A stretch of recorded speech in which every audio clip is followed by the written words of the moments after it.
अस्सलाम वालेकुम dear viewers. आज की इस वीडियो में हम बात करेंगे उर्दू ज़ुबान के आगाज़ के बारे में। जो हम नज़रियात हैं और ये तमाम तर टेक्स्ट माखूज़ है डॉक्टर सलीम अख्तर की उर्दू अदब की मुख्तसर तरीन तारीख़ से। ये जो मुतल्लिका चैप्टर है इससे जो मैंने अपने पढ़ाई के दौरान जो शार्ट नोट्स लिए इम्तिहानी नुक्ते नज़र से जो आम थे वही मैं आपके साथ शेयर कर रहा हूँ। तो आइए चलते हैं अहम नज़रियात की तरफ। उर्दू ग़ालिबन दुनिया की वाहिद ज़ुबान है जिसकी इब्तदा, सूरत पजीरी और नशो नुमा के बारे में लिसानी मबाहिस और तहकीकी नज़ात अभी तक जारी हैं। लिसानी तहकीकात का दूसरा दौर जिसे मुल्की या मकामी करार दिया जा सकता है 1923 से शुरू समझा जा सकता है। नसीरुद्दीन हाशमी की अहम तरीन तालीफ़ दक्कन में उर्दू इसी साल शाये हुई थी। बरसग़ीर हिंद में जितना लिसानी तनव्वु मिलता है शायद ही दुनिया का कोई और ख़ित्ता इसकी मिसाल पेश कर सके। मीर अमन ने बागो बहार के दिबाचा में लिखा, जब अकबर बादशाह तख्त पर बैठे तब चारों तरफ के मुल्कों से सब कौम कदर दानी और फैज़ रसानी इस ख़ानदान लासानी की सुनकर हजूर में आकर जमा हुए, लेकिन हर एक की गुआई और बोली जुदी जुदी थी। इकट्ठे होने से आपस में लेन देन, सौदा सलफ, सवाल जवाब करते एक ज़ुबान उर्दू की मुकर्रर हुई।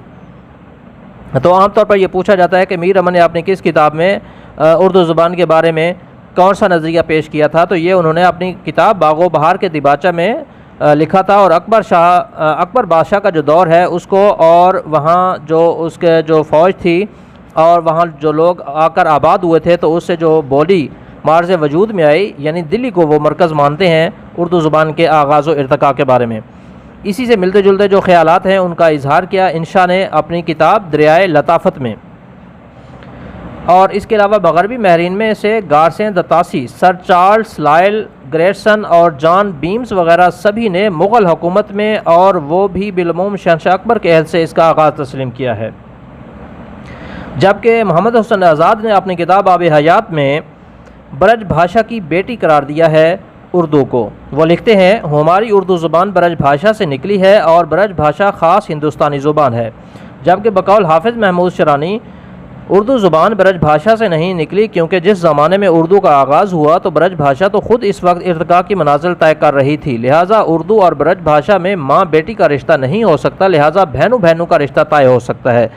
यूँ आपको ये क्लियर होना चाहिए कि ब्रज भाषा की बेटी मोहम्मद हुसैन आज़ाद ने अपनी किताब आब हयात में करार दिया था, जबकि हाफिज़ शिरानी ने इस नज़रिए को रद्द किया। उन्होंने कहा ब्रज भाषा की ये बेटी नहीं हो सकती, अलबत्ता बहनों बहनों का रिश्ता हो सकता है।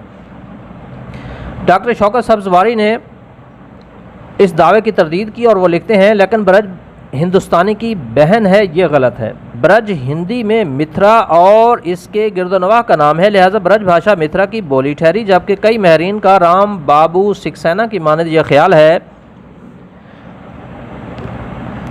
ज़बान और उर्दू इस हिंदी यह भाषा की एक शाख है जो सदियों तक दिल्ली और मेरठ के अतराफ़ में बोली जाती थी। ये भाषा जिसको मगरबी हिंदी कहना बजा है, ज़ुबान उर्दू की असल और माँ समझी जा सकती है।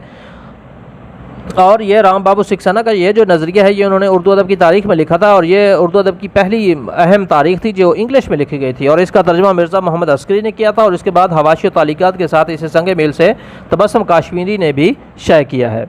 जबकि डॉक्टर सुहेल बुखारी जो है वो कहते हैं कि लफ्ज़ उर्दू को हमारी ज़ुबान की पैदाइश से कोई ताल्लुक़ नहीं। शाहजहां ने सिर्फ ये किया कि दिल्ली के उस इलाके की रियायत से जहां ये बोली जाती थी इसका नाम उर्दू रख दिया। यही वजह है कि इसे शुरू में ज़ुबान उर्दू या उर्दू की ज़ुबान कहते थे, जैसा कि मीर अमन ने बागो बहार के मुकदमा में लिखा। उर्दू की जन्म भूमि के सिलसिले में ग़ालिबन सबसे मशहूर नज़रिया हाफिज़ महमूद शरानी का है, जो उन्होंने अपनी किताब पंजाब में उर्दू में दिया, जो 1928 में शाये हुई। जब नसीरुद्दीन हाशमी ने अल्लामा इकबाल को अपनी किताब दक्कन में उर्दू, जो 1923 में शाये हुई थी, पेश की, तो अपने ख़त में अल्लामा इकबाल ने इस कोशिश को सराहते हुए ये भी तहरीर किया, ग़ालिबन पंजाब में भी कुछ पुराना मसाला मौजूद है, अगर इसके जमा करने में किसी को कामयाबी होगी तो मौरख़ उर्दू के लिए नए सवालात पैदा होंगे।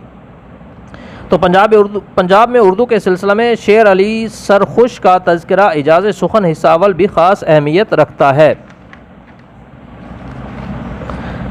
इकबाल का मज़मून उर्दू ज़ुबान पंजाब में मखज़न अक्टूबर 1903 में शाये हुआ था, जो उनके पंजाब में उर्दू के मौक़िफ़ की तायद में है। मौलाना शिबली के नामवर शागिर्द सैयद सलमान नदवी ने अपनी किताब नकूश सुलेमानी में यह दावा किया कि सिंध की वादी हमारी मुतहिदा ज़ुबान का पहला गहवारा है।